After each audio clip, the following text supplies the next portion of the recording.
How did you start confusing his silence with your failure?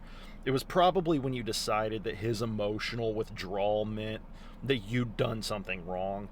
And it's easy to get there when you see that his moods have power over your sense of stability. So when he goes quiet, you immediately start scanning for what you must have done to cause it. Maybe early in the relationship, his silence preceded some kind of punishment or distance, and you figured out that if you could just identify your mistake quickly enough and fix it, you could get him to engage again. So now every time he shuts down, your brain goes like into overdrive trying to solve a puzzle that isn't actually about you.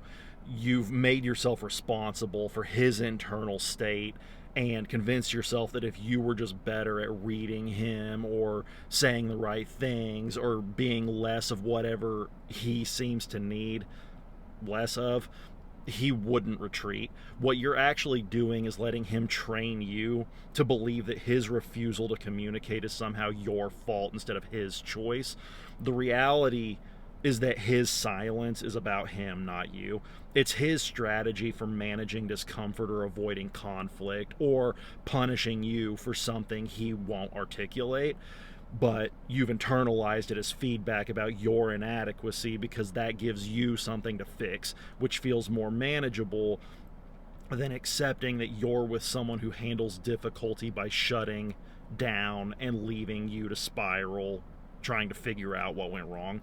You end up doing all of the emotional work of the relationship while he gets to check out whenever, especially when things get hard, and that system stays intact because you keep treating his withdrawal as a problem with your behavior rather than a problem with his communication skills.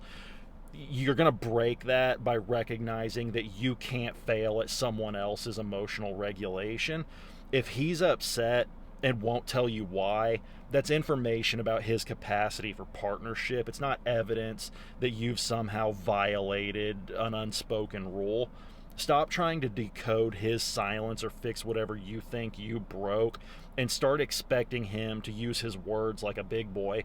If he can't or won't communicate what's happening, the relationship doesn't improve through better detective work on your part.